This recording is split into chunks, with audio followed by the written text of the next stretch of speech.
sa previous discussions natin, we were able to cover the beam stresses due to pre-stressing. And we also learned how to design a pre-stressed concrete beam as well as investigate them.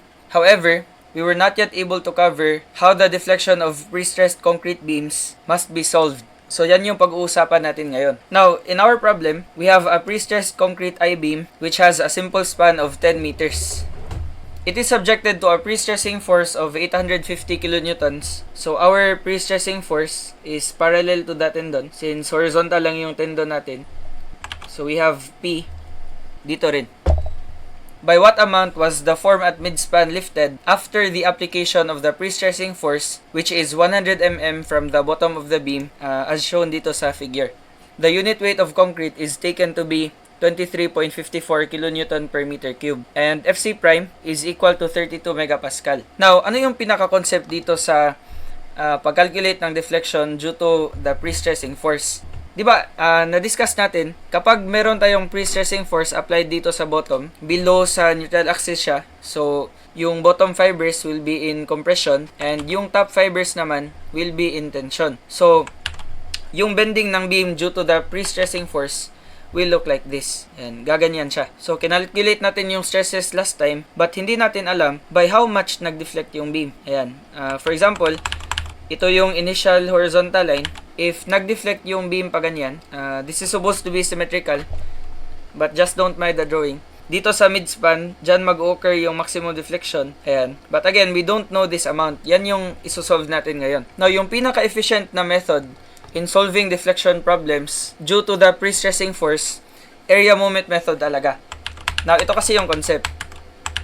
Yung area moment method, na-discuss na natin yan sa structural theory. But yung concept dito is, whatever the area bounded by the tendon and the neutral axis is, yan yung magiging moment diagram. So, halimbawa, yung neutral axis natin is horizontal. Our tendon is also horizontal. So, the moment diagram will form a rectangle.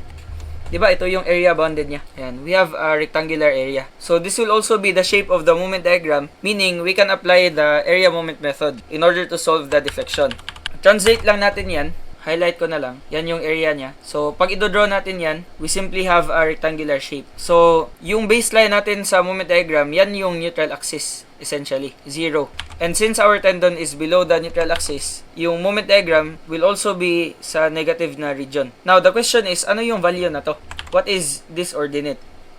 Yung ordinate na yan can be computed using force multiplied by the moment arm. Diba, yung moment na makukause ng pre-stress about the neutral axis is simply P multiplied by its eccentricity. Ayan. So, ano yung eccentricity sa problem natin? The whole height of the beam is 500 mm.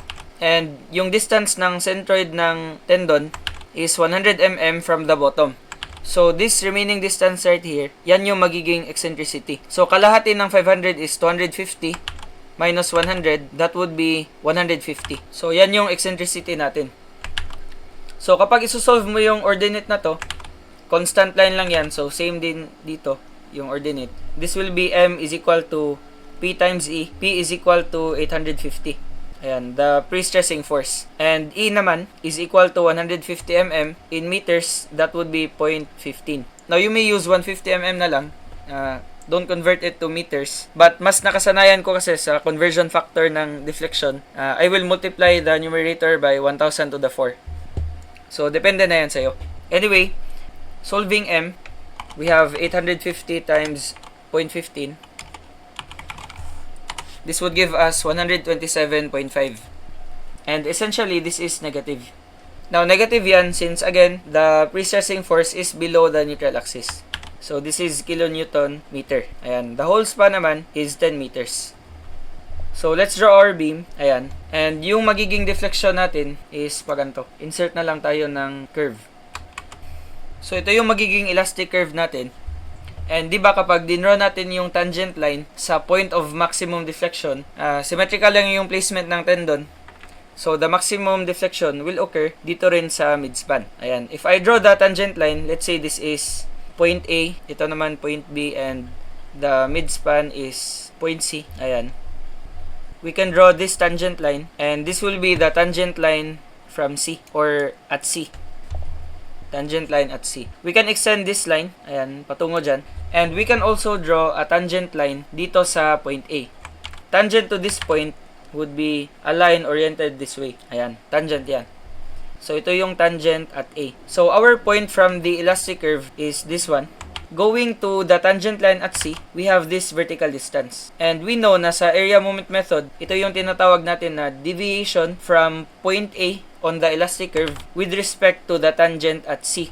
Ayan. And whatever the first letter is, dyan tayo magmo-moment para sa area moment method.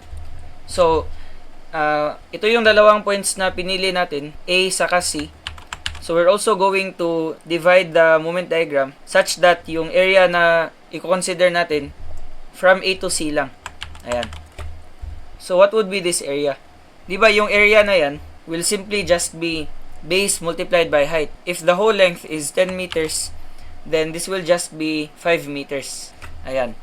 So, if we compute the deviation from A with respect to the tangent at C, mag-area moment tayo about point A. And notice na since horizontal yung TC, it mimics the original position of the beam. So, whatever this vertical distance is, yan din yung magiging deflection at this particular point. Ayan, di ba sinabi na ano yung deflection daw sa midspan? Yan yung sinabi sa problem. Ayan, deflection at C is equal to the deviation from A with respect to the tangent at C. Now, this will be 1 over EI multiplied by the area moment. So, yung centroid ng figure na to is nasa gitna lang, since symmetrical naman. So, the moment arm going to point A will be equal to 2.5 meters. Ayan. So, again, yung area ng rectangle is 127.5 kilonewton meter multiplied by 5 meters area, and moment arm going to A is 2.5 meters. Ayan. So, this will give us negative 1593.75. And our resulting unit would be kilonewton times 3 meter. So, meter cube. Kilonewton meter cube. And this must be divided by EI. Ayan. So, continue natin yung solution. By the way, the negative sign only means that the tangent at C, the right tangent, is above the left tangent. So, kaya this deflection is upward. So, let's just take the absolute value. We have 1593.75 kNm cubed. Convert natin into Newton mm cubed. We multiply this by 10 to the 12. Yan yung conversion factor natin.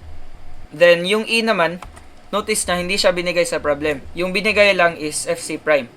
But we can obtain E using FC prime by this formula. The modulus of elasticity of concrete is equal to 4,700 multiplied by square root of FC prime. So, kunin natin yan. Square root of 32. This will be E. 4,700 times square root of 32. This will give us 26,587.215. And take note na yung unit niyan is in megapascal. So, no need to convert yan. Ito, naka Newton mm cube na by multiplying this. Ito naman, Newton per mm squared. So, copy na lang natin. Baka kasi i-multiply nyo ng 1,000. Nakasanayan yung GPA. Ayan, Newton per mm squared. And yung I naman is given lang sa problem. We have 5.23 times 10 to the 9. Then, this is mm to the 4. So, solving the deflection at C, we have 1593. Set muna natin yung I. 5.23 times 10 to the 9. So, the deflection at C, this is still due to the pre-stressing force. We have 11.462.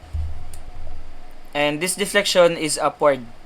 Now, aside from this deflection, the self-weight of the beam is always acting. Diba? Dead load kasi yan. So, we also need to compute the deflection caused by the self-weight. So, again, ito, due to pre-stress yan. And then, we also want to compute the deflection at C due to self-weight. So, yung due to self-weight na load acts over the whole span. Ayan. Now, if the load acts over the whole span, then we can use the formula, superposition formula. Yung formula natin for the maximum deflection at the midspan due to a uniform load over the whole span is 5WL to the 4 divided by 384 EI. Ayan. And for W, we're just going to use gamma multiplied by area. So, gamma is equal to 23.54 kilonewton per m cubed. And we convert this into meter squared. Just divide it by 1,000. 1,000 squared pala. Times 10 to the 3 divide by 1,000 squared. So, this will now be meter squared. Magka-cancel yung cube dyan. Yung m squared mawawala na. So, kilonewton per meter yung resulting unit.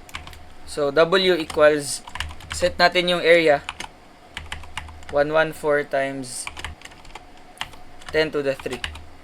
So, W due to self-weight is 2.684. And the deflection at C, due to the self-weight, or the dead load na lang, is 5W. Yung L natin, length, is equal to 10 meters. Ayan. So, times 10 to the 4. Yung W, naka-kilonewton per meter. Yung L naman is naka-meter. So, Kn per M times meter to the 4, Kn M cubed yung resulting unit. So, we still have to convert the numerator para maging, maging Newton mm cube. So, times 10 to the 12. Then, we have EI. So, the deflection due to dead load at C, for a while, wala pa palang 384. Ayan. So, we have 2.513. And this deflection is downward. Diba? Our weight is acting downward, so it will also cause a downward deflection. So, 2.513 mm acting downward. So, to compute the net deflection, we just need to add both. Of course, using a sign convention.